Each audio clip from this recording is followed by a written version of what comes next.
Je suis Leïla Brédan, je suis chanteuse d'opéra. Je chante dans la tessiture de soprano. Je suis née et j'ai grandi en Guadeloupe. Actuellement, je poursuis ma carrière en métropole et un petit peu partout dans le monde.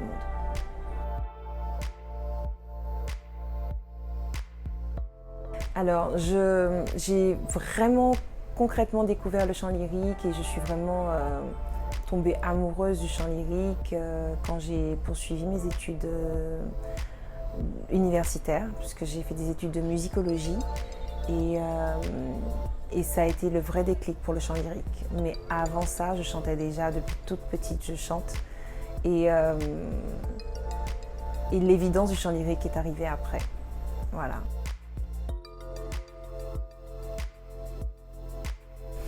C'est-à-dire que mon père faisait de la guitare classique, ma mère a fait du piano, donc naturellement mes frères et sœurs et moi on a fait du piano classique, donc la musique classique nous était familière, mais le chant lyrique à proprement parler, ça a été pour moi beaucoup plus tard, pendant mes études.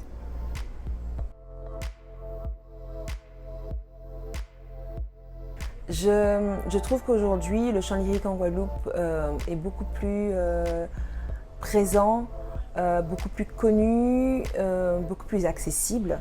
Je suis très très heureuse parce que je suis vraiment persuadée qu'il y a des pépites, qu'il y a des talents et qui ne se doutent, enfin en tout cas qui n'osent pas parce qu'ils se disent que c'est pas un métier d'avenir ou qu'ils n'ont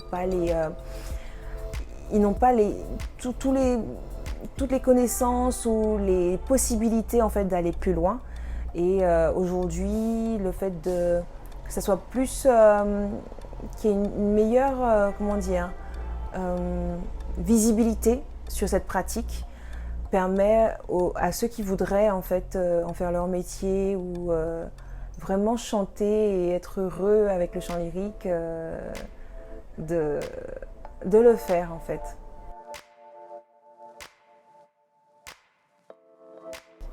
Oui, je pense qu'il y a un public, hein, mais très clairement, vraiment, vraiment. Plus qu'on ne le croit d'ailleurs. Les différents concerts que j'ai fait en Guadeloupe l'ont montré et vraiment, peu importe la commune, vraiment.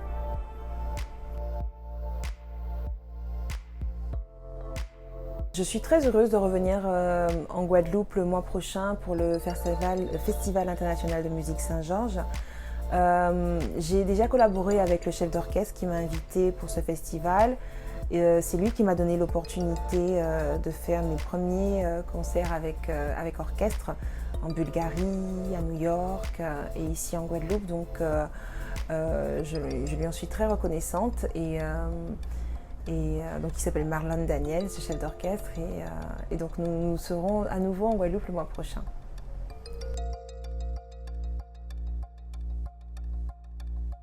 Le 4 mars prochain, nous avons décidé de présenter un programme, une première partie en italien et une deuxième partie en français. À chaque fois que je fais un concert en Guadeloupe, j'essaye de proposer un répertoire différent pour que le public ne se lasse pas tout simplement. Et même moi, c'est beaucoup plus intéressant pour moi et enrichissant également pour moi et du coup pour le public de proposer des morceaux différents. Donc en première partie, ce sera principalement du Mozart, les Noces de Figaro, Don Giovanni. Et en deuxième partie, ce sera plus du français, donc l'Acmé de Delibes, Offenbach, Gounod, Massenet. Donc voilà.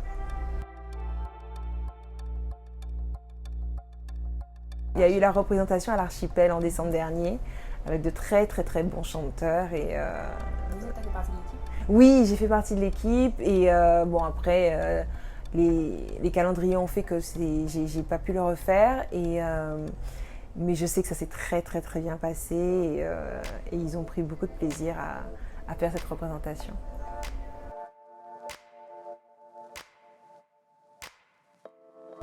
Je suis très heureuse et j'ai hâte de faire ce concert du 4 mars à l'Archipel parce que c'est un report du concert du 14 mars 2020 juste avant notre confinement Covid.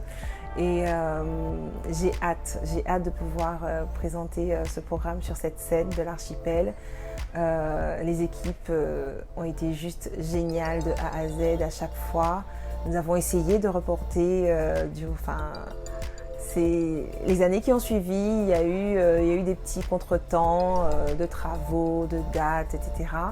Et donc là, ça y est, on y arrive enfin. Et je pense que aussi bien les équipes de l'archipel comme moi-même et nos équipes, nous avons hâte de ce concert.